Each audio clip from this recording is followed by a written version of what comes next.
성부와 성자와 성령의 이름으로 말씀드립니다. 오늘 우리가 읽은 본문 말씀은 고난주간 화요일에 일어난 사건입니다.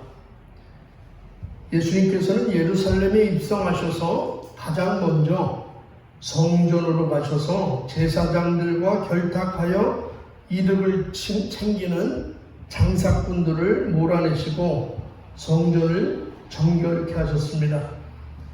이 일은 이스라엘의 종교 지도자들에게는 상당히 충격이었고 놀라운 일일 수밖에 없었습니다.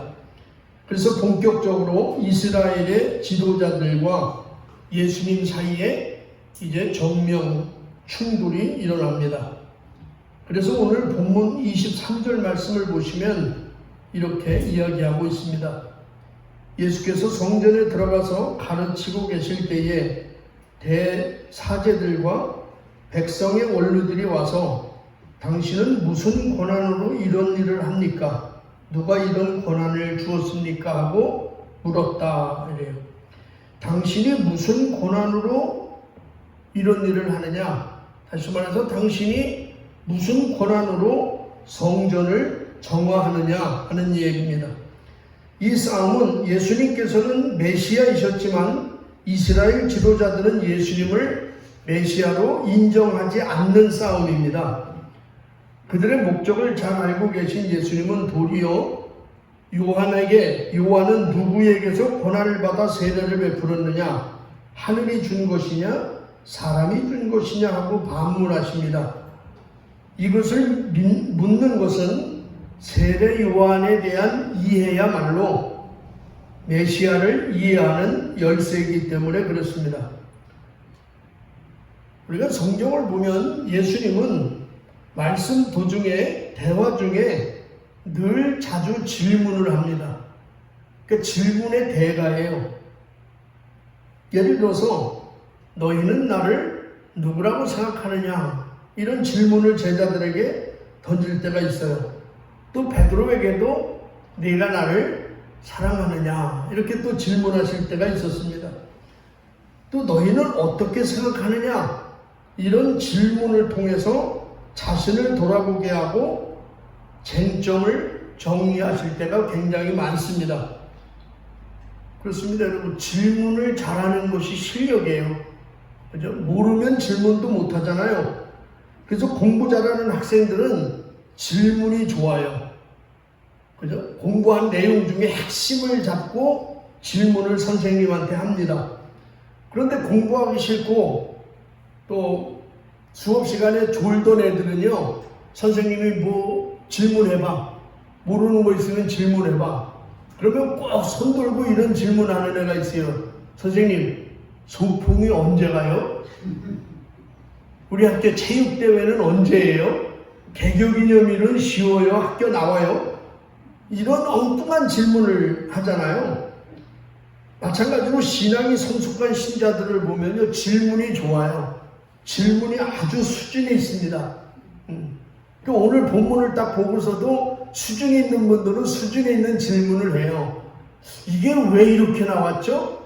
이 내용이 왜 이렇죠? 이따 여러분 아시겠지만 그런 질문을 해요. 그런데 믿음이 약한 신자들은 질문의 수준이 좀 애매합니다. 그죠? 신부님 주일날 꼭 교회 나와야 돼요? 이런 질문을 해요. 그죠? 교회 나오면 꼭 헌금을 해야 되나요? 기도는 어떻게 해야 되나요? 길게 할까요? 짧게 할까요? 이런 질문을 해요.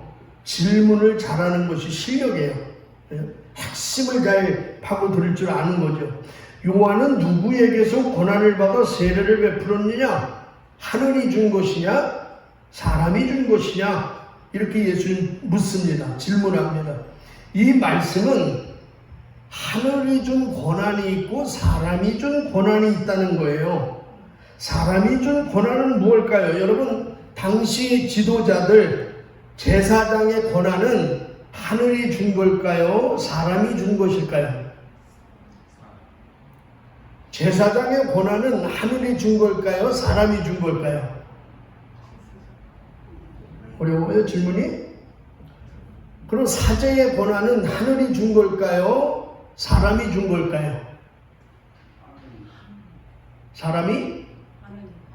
하늘이? 근데 하늘이 줬는데 왜 이렇게 내 말을 안 들어? 주교님의 권한은 하늘이 준 걸까요? 사람이 준 걸까요?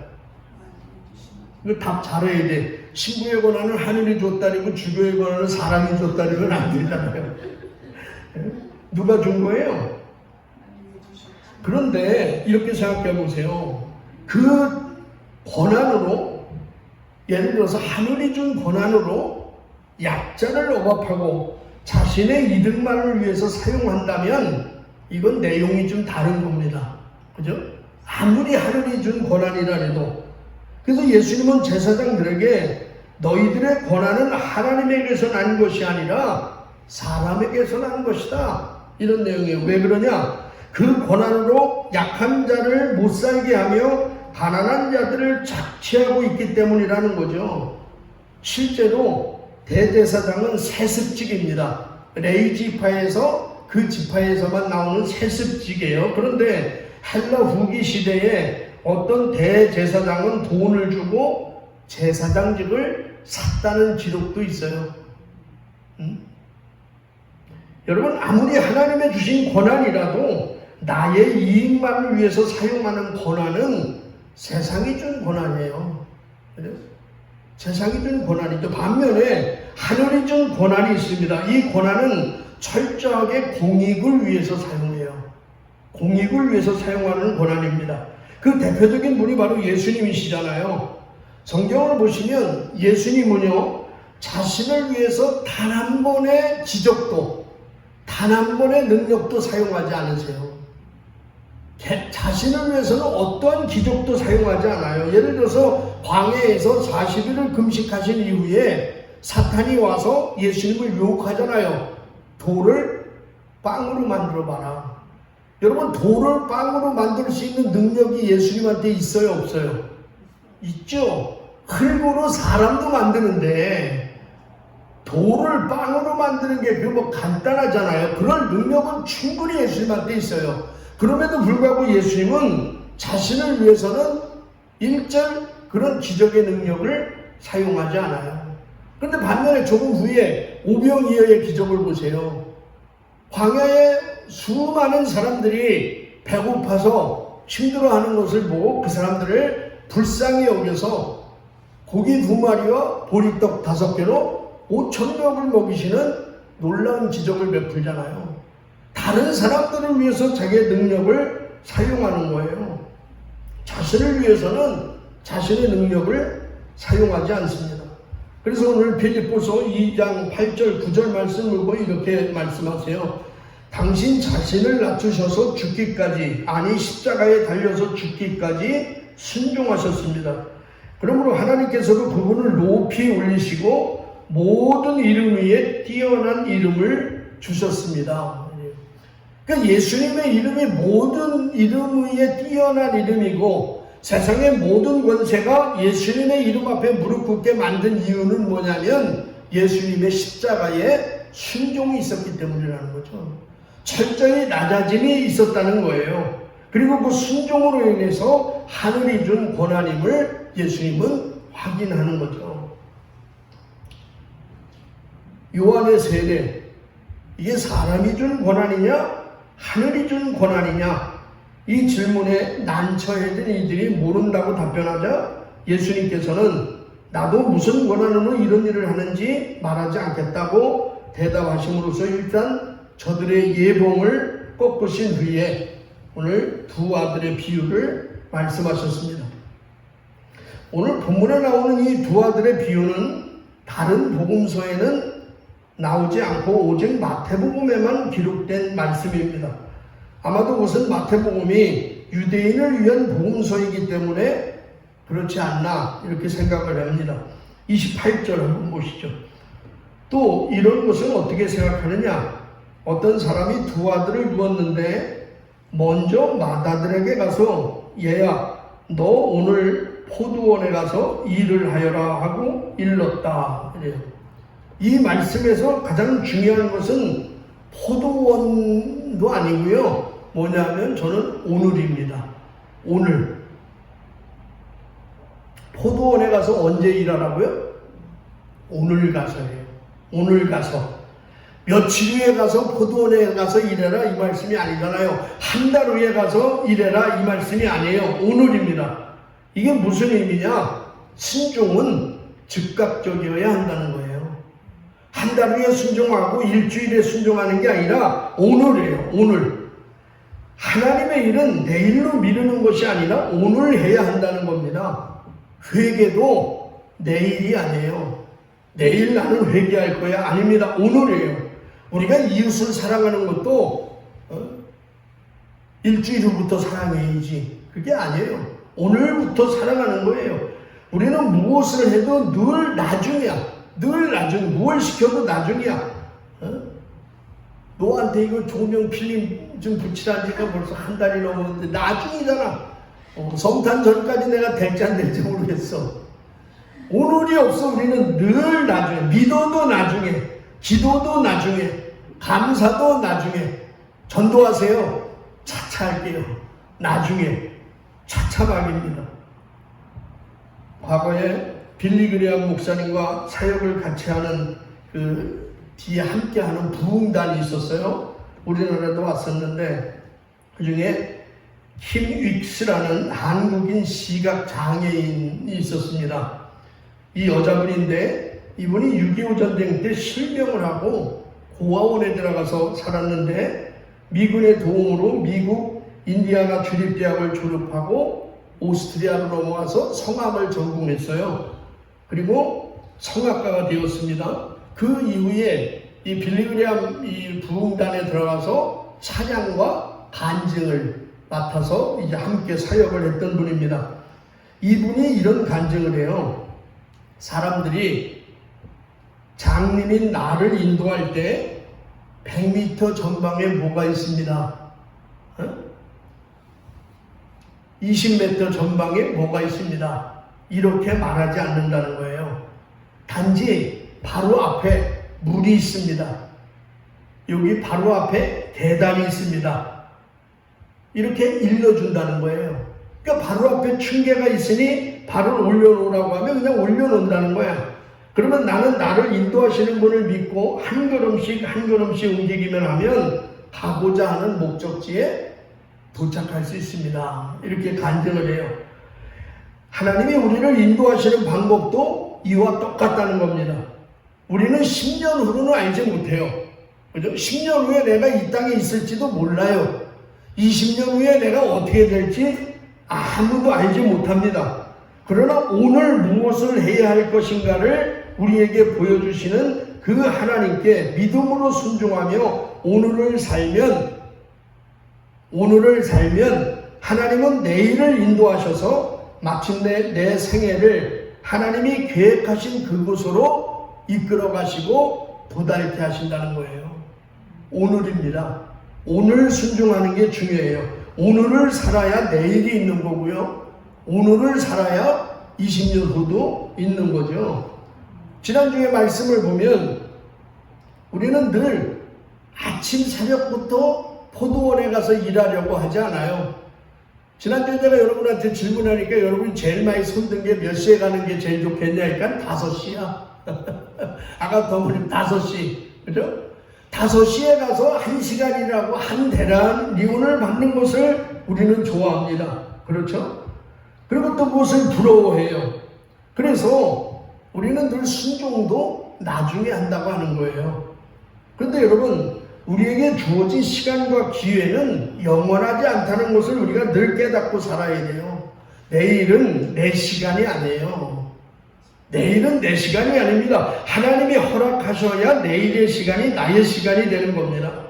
그러므로 오늘을 나의 마지막 결단의 시간으로 알고 오늘 포도원에 가서 일하라는 하나님의 명령에 여러분 순종하며 살아가시기를 주님의 이름으로 축복합니다. 너 오늘 포도원에 가서 일을 하여라. 이 아버지의 말씀에 큰아들은 처음에는 싫다고 하였지만 나중에 뉘우치고 일하러 갔고, 반면에 둘째 아들은 예 가겠습니다 하고 가지 않았습니다. 그죠? 그런데 아까도 제가 말씀드렸지만 수준 있는 분들은 여기서 질문을 해야 된다는 거예요.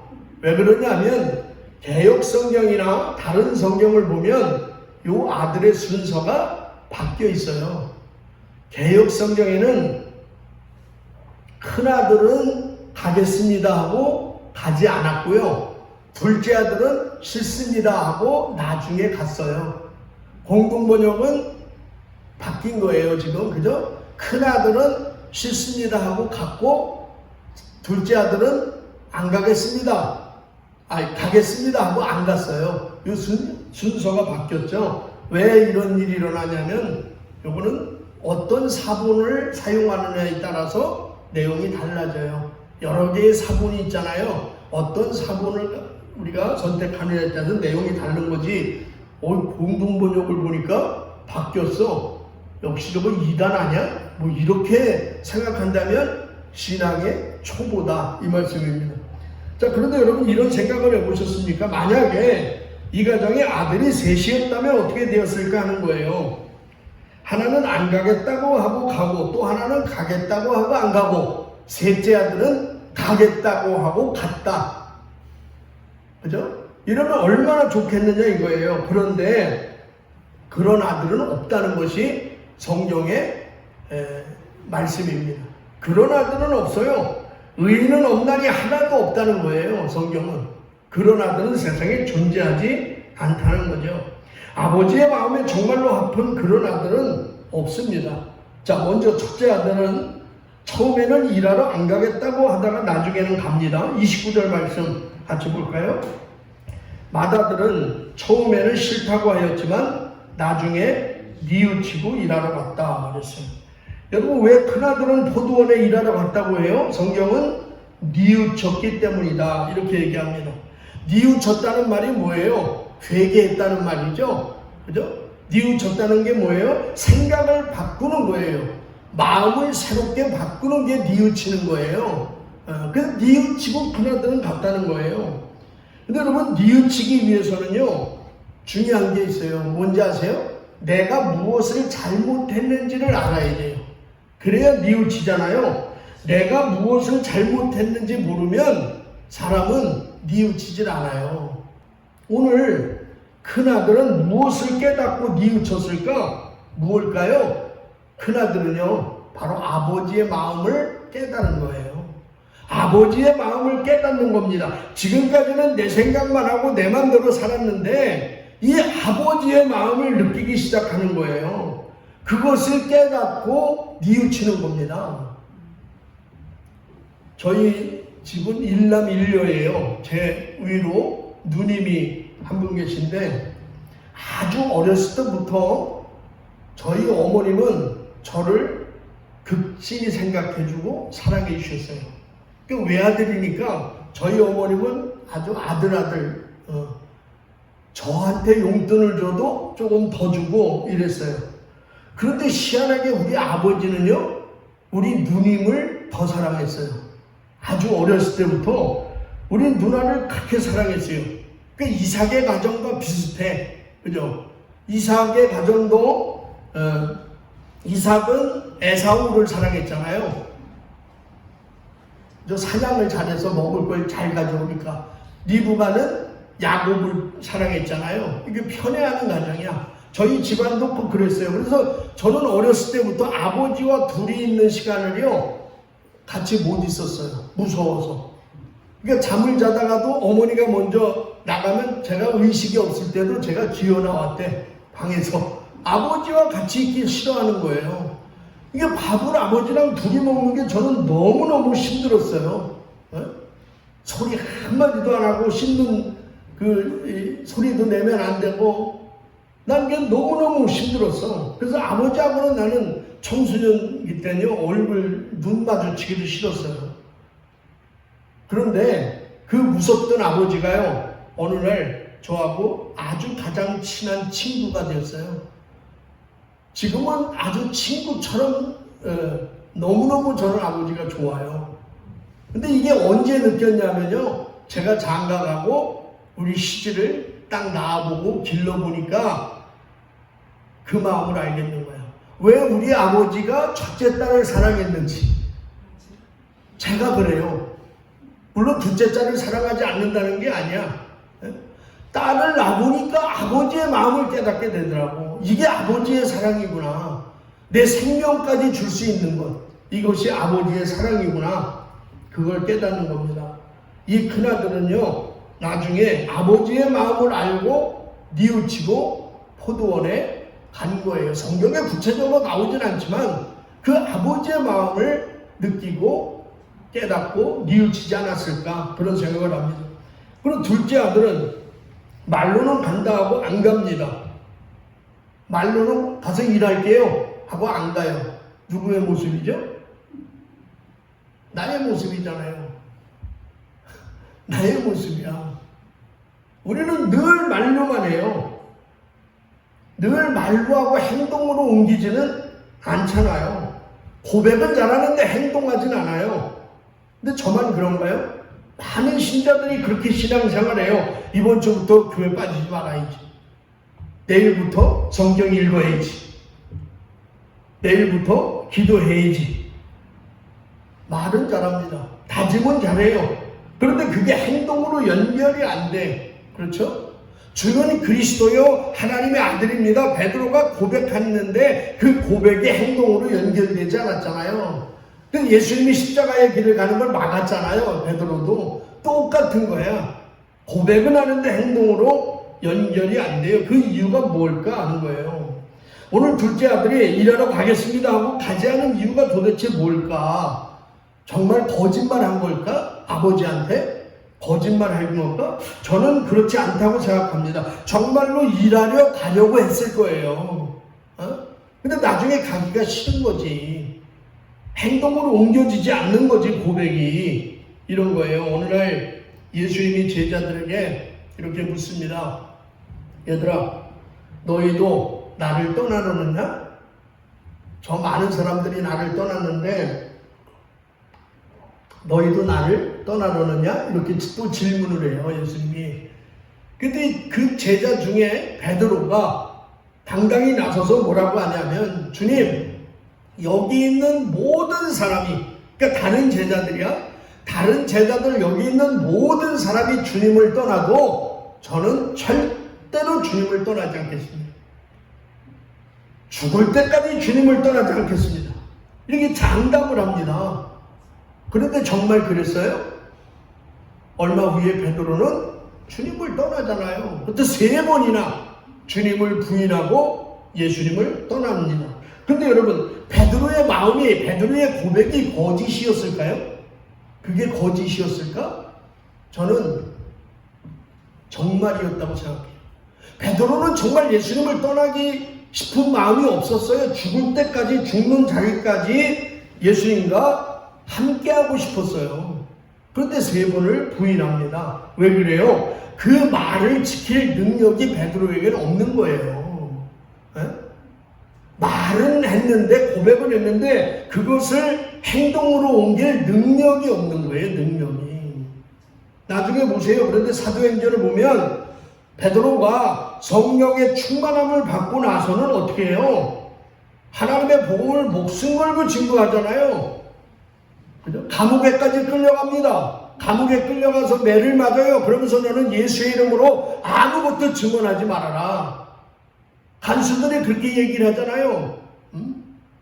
그러면 베드로가 옛날 같으면 아멘하고 나와요. 근데 뭘 하래요? 내용이 바뀌잖아요.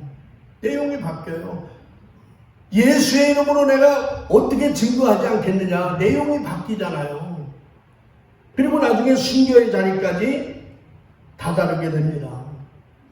둘째 아들은요, 가기 싫어서가 아니라 지금은 아직 순종할 능력이 없는 겁니다. 그래서 말로만 고백하고 행동으로는 연결되지 않는 거예요. 그러나 언젠가 말을 행동으로 옮기는 성숙한 신앙으로 변화될 것을 우리는 믿습니다. 여기에는 아멘을 여러분이 크게 하셔야 돼요. 왜냐하면 나의 이야기이기 때문에 그래. 내가 지금 그렇잖아요. 말로만 하잖아요.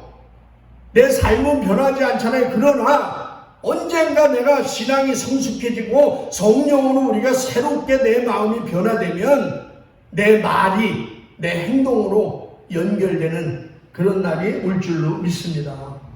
베드로의 고백처럼 그것이 행동으로 연결이 되는 거예요.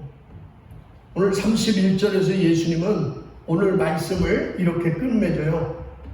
31절 한번 볼게요. 이들 중에 아버지의 뜻을 받던 아들은 누구이겠느냐고 예수께서 물으셨다. 그들이 맏아들입니다 하고 대답하자 예수께서 이렇게 말씀하셨다. 나는 분명히 말한다. 세리와 창녀들이 너희보다 먼저 하나님의 나라에 들어가고 있다. 누가 먼저 하나님의 나라에 들어간다고요? 네. 성직자가 아니에요. 교회 위원이 아니에요. 그죠? 요즘 얘기하면 성경을 많이 아는 그런 사람들이 아니에요. 비록 사람들이 욕하고 손가락질하는 세리와 창녀가 먼저 들어간다는 거예요. 왜? 그들은 하나님의 말씀을 듣고 뉘우쳤기 때문에요. 뉘우쳤기 때문에 그들이 먼저 들어간다는 거예요. 다시 말해서 회개한 사람들이 하나님의 나라에 들어가는 것이지, 이 세상에서 세상이 준 아무리 큰 고난을 받았다고 해도 그 사람이 하늘나라 들어가는 것이 아니다는 말씀이죠. 그런데 여러분, 이 말씀이 정말로 위험하고, 야, 예수님 참 배짱 두둑하시다, 이런 내용이에요. 왜 그래요? 아까 제가 뭐라 그랬어요? 지금 여기에 종교 지도자들이 있잖아요. 그죠? 제사장들이 있잖아요. 그러니까 당시에 권력층들이 지금 있는 거야. 이 사람들은 본인들 생각에는요, 누구보다 내가 먼저 천국에 갈 사람들이라고 생각하는 사람들이잖아요. 왜? 나는 아브라함의 자손이야. 나는 제사장이야. 오늘로 얘기하면 난 사제야, 신부야. 이게 내가 먼저 하늘나라에 갈 거야. 이거를 확신하는 사람들이에요. 근데 그 사람들 앞에서 뭐라 해요? 세리와 창녀들이 너희보다, 신앙이 좋다고 생각하는 너희보다, 제사장이라고 너는 아브라함의 자손이라고 하늘나라에 나는 당연직으로 들어갈 거라고 생각하는 너희보다, 이 사람들, 너희들이 멸시하고 너희들이 사람 취급하지 않고 너희들이 같이 밥도 안 먹는 저 세리와 창녀들이 너희보다 먼저 하나님의 나라에 들어갈 거야. 왜? 뉘우쳤기 때문이야. 회개했기 때문이야. 너희는 말씀을 받아들이지도 않고 그 말씀을 받고 뉘우치지 않았지만, 적어도 너희들이 멸시하는 저 사람들은 말씀을 받아들이고 나를 인정하는 사람들이에요. 그 사람들이 하늘나라에 먼저 간다는 겁니다. 여러분, 하나님은 세리나 창녀나를 묻지 않습니다. 세상에서 저 사람이 어떻게 살았든, 저 사람이 어떤 권한을 갖고 살았든 묻지 않아요. 하나님은 세리냐, 저 사람이 창녀냐, 이게 중요한 게 아니에요. 하나님 보시는 거 하나에 뉘우침이 있는 사람이냐 이거예요. 자기의 잘못을 알고 회개하고 뉘우침이 있는 사람이 하나님의 자녀입니다. 여러분, 매일매일의 일상 속에서 오늘 순종할 말씀은 한 가지만 찾아보세요. 오늘 순종할 말씀.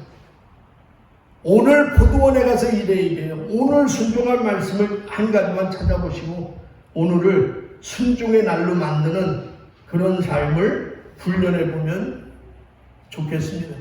성부와 성자와 성령의 이름으로 말씀드렸습니다.